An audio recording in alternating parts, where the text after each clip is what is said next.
Italy کا ایک بادشاہ حکومت اور دولت کے گھمنڈ میں غریبوں سے بات تک کرنا بھی برا سمجھتا تھا، اس لیے اکثر لوگ اسے ناپسند کرتے تھے۔ ایک روز بادشاہ شکار کرنے گیا کسی جانور کا پیچھا کر رہا تھا کہ اس کا گھوڑا بے قابو ہو کر دوڑ نکل گیا۔ تمام نوکر، سپاہی، وزیر سب بچھڑ گئے اور بادشاہ تنہا رہ گیا۔ اتنے میں ایک کسان نے بادشاہ کے گھوڑے کی رکاب پکڑ لی۔ اس کی شکل ہو بادشاہ سے ملتی تھی، فرق یہ تھا کہ اس کی پوشاک اور حالت غریب جیسی تھی۔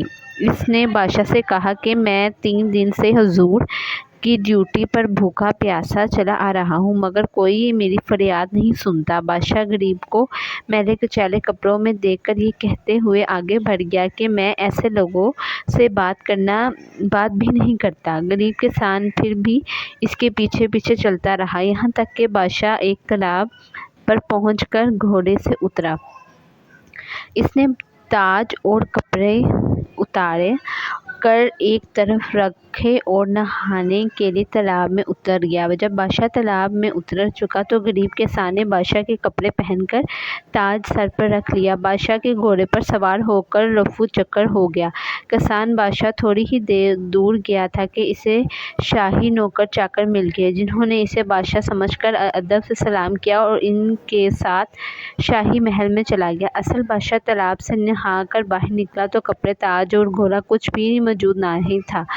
وہ بہت گھبرایا، مگر اب کیا ہو سکتا تھا۔ ناچار غریب کسان کے میلے کپڑے پہننے اور کئی دن فاقے کرنے اور بھٹکنے کے بعد شہر پہنچا، مگر اب اس کی یہ حالت تھی کہ جس سے بات کرنا کوئی منہ نہ لگاتا، اور جب یہ کہتا میں تمہارا بادشاہ ہوں تو لوگ اسے پاگل سمجھ کر ہنس دیتے۔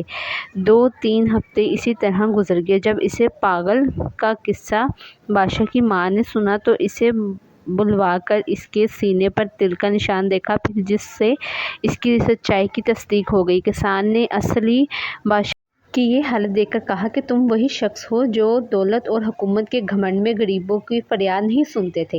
اس کی سزا دینے کے لیے میں نے یہ سب کیا تھا۔ اگر تم گھمنڈ چھوڑ کر رحم اور انصاف کا اقرار کرو تو میں تمہارا تاج اور تخت واپس کرنے کو تیار ہوں، ورنہ ابھی قتل کا حکم بھی دے سکتا ہوں۔ یہ سن کر بادشاہ نے عاجزی اور ندامت کے ساتھ اپنی غلطی تسلیم کی اور کسان اسے تاج و تخت واپس دے کر گھر چلا گیا، جس کے بعد بادشاہ نے اپنی اصلاح کی اور چند دنوں میں اس کی نیک نامی کا ڈنکا دور دور تک بجنے لگا۔